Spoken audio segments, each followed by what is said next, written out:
Bueno, buenas tardes, mi nombre es Lady Camacho y este es mi video reflexivo sobre el primer tema desarrollado o visto que fue una infancia como categoría histórico-social, que este es, por decirlo, un recorderis sobre pues, ideas, temas, prácticas vistas en semestres anteriores. Bueno, en este caso mi reconocimiento, mi acopio de información, todo lo que yo comprendí lo voy a relacionar en tres momentos: una infancia premoderna, una infancia moderna y una infancia contemporánea. Bueno, quiero hablar de que en una infancia premoderna se ven a los niños como homúnculos, adultos en miniatura. Básicamente toda esta versión que se desarrolla a través de estos años se da viendo a los niños como adultos que tienen que crecer y estirarse. En el caso de que pues no hagan esto, son vistos como enanos, que en muchos casos son exiliados o asesinados. Eran. Bueno, y hablando de la infancia en América Latina, es muy contraria. En este tiempo los niños se reconocían o se relacionaban con un zafiro noble y generoso. Estos eran los apodos que solían dárseles porque eran muy bienvenidos, eran muy acogidos. Esto hasta que pues llegaron los colonizadores y todo esto, digamos, que quisieron separarlo de nuestras costumbres o ideales, y en cierto modo pues sí lo consiguieron. Esta versión del niño cambió en una forma drástica y un poco brusca, dándole paso a la infancia moderna. En América Latina, en la infancia moderna, ya existía el mestizaje y la mayoría de los niños que se daban entre estas razas, por decirlo así, eran huérfanos, eran abandonados o eran, digamos, sus padres eran asesinados. En muchos de los casos, si los niños pues también no eran asesinados, eran simplemente vistos como sirvientes o esclavos. En muchos de los casos, estos eran, apenas nacían, ya eran reconocidos como un esclavo y no pues podían acceder a la educación y mucho menos a cargos altos como los nobles. Aunque bueno, excluyendo a las mujeres, en este caso porque las mujeres tampoco podían acceder como tal a una educación, porque esto era mal visto. Bueno, también eran de alguna forma un poco exiliadas de estos temas. Aquí también, digamos que a los niños se les ve, o sea, se les dirige a convertirse en adultos racionales, se les enfoca a trabajar. Y en este sentido, trabajar en otros sectores alejados de América Latina. Los niños eran básicamente un paso para la industrialización. Los niños eran, la educación que se les daba era para que estos fueran a las fábricas a trabajar, que fueran obedientes, respetuosos, muy, su disciplina era muy ruda y los enseñaba a ser básicamente una máquina de trabajo. Y por último, entre pues estos puntos dan un paso muy lejano a una infancia contemporánea. Esta es una infancia donde los niños son reconocidos por fin como un sujeto de derecho, como un sujeto social, como un sujeto que piensa, como uno que siente, como uno con sus propias ideas, con derechos, con un niño era un sujeto que por fin tenía una perspectiva de la vida y que podía decir, que podía reconocerse, que podía verse y que no era la versión de otro, sino es uno mismo. Aquí también pues abre paso a reconocerlos por fin, a ver sus diferencias, a comprender que no todos los niños van a venir en el mismo molde, y esto es a partir de sus experiencias, de su contacto con el mundo y con sus entornos. Aquí la diversidad también, digamos, se abre paso gracias a las TICs, las fuentes de información que permiten de relacionarnos, no solamente tener relaciones interpersonales, sino también relaciones a distancia, relaciones que fomentan y reconocen más las expectativas del niño, las experiencias y sus, digamos, culturas, sus ideales, su crecimiento, por decirlo así. Bueno, me parece importante recalcar que lo fundamental de este tema es ver el avance de una versión de un niño, de cómo se comprendía a lo largo de los años, durante todo este tiempo, cómo fue creciendo, porque igual este siempre se ha desarrollado en un contexto histórico, aunque no se le haya reconocido. Este es el momento en el que el niño tiene, digamos, un punto final, uno que se puede reconocer, del cual se puede dar más, y a partir del mismo se pueden crear nuevos contextos, nuevos ideales, nuevos entornos. Entonces, pues este tema es increíblemente importante. Esta sociedad de, digamos, los niños como sociedad constituye gran parte del flujo de nuestra vida y de nuestras generaciones, de nuestro crecimiento, de nuestro avance. Entonces es muy importante ver cómo su procedencia histórica ha llegado a culminar en algo tan importante, ha ayudado a generar nuevas cosas y de alguna forma ha abierto las bases para otro tipo de aprendizajes, por decirlo así, de experiencias, de relaciones. Y ya.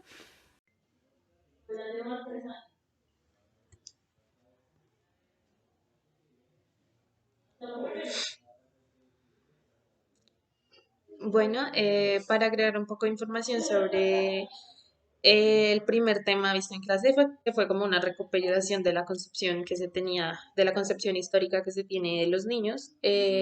Pues primero quiero hablar como de un tema que mencionó la profe que me pareció muy interesante, que fue la lectura de Castoriadis, que pues él decía que la institución imaginaria de la sociedad. Él decía, o pues según lo que nos hablaba la profesora, era que para él era como muy importante, o bueno, no importante, él decía que la sociedad para poder evolucionar tenía que imaginarse algo. ¿Esto por qué? Porque a raíz de esa imaginación surgía como esa posible evolución que existía.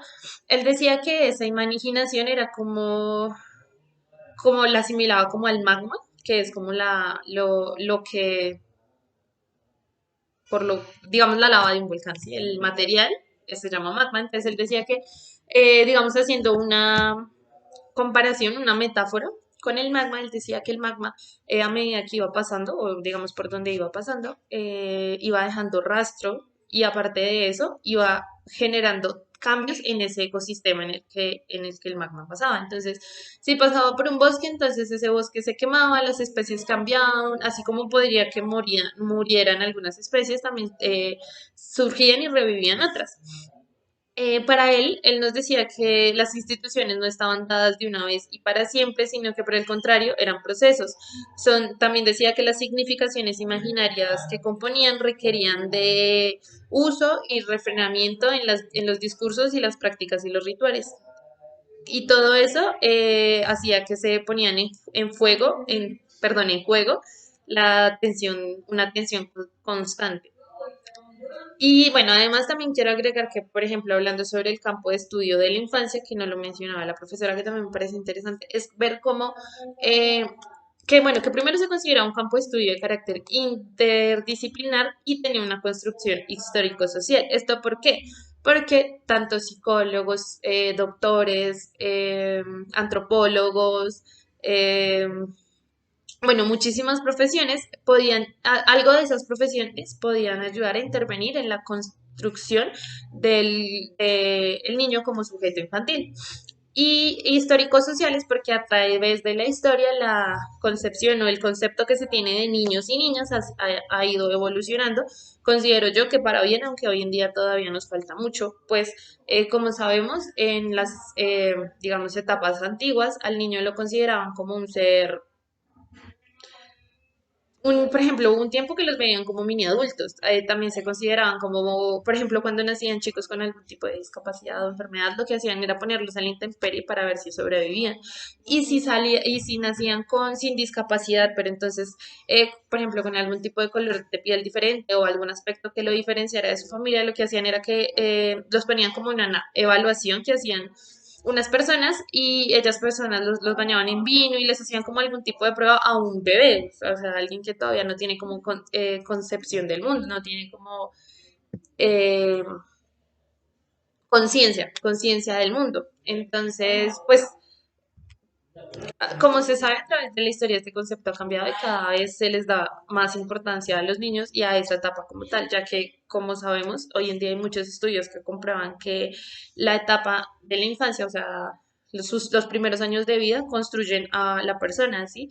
Pues es donde se generan como actitudes, donde en esa etapa, en esa época pues se dice que los niños se ven como esponjitas donde absorben todo lo que ven y para ellos se les facilita un poco aprender, aunque obviamente hay excepciones, pero también hoy en día hay, digamos, tipos o modelos de enseñanza para que en esas excepciones ellos también aprendan.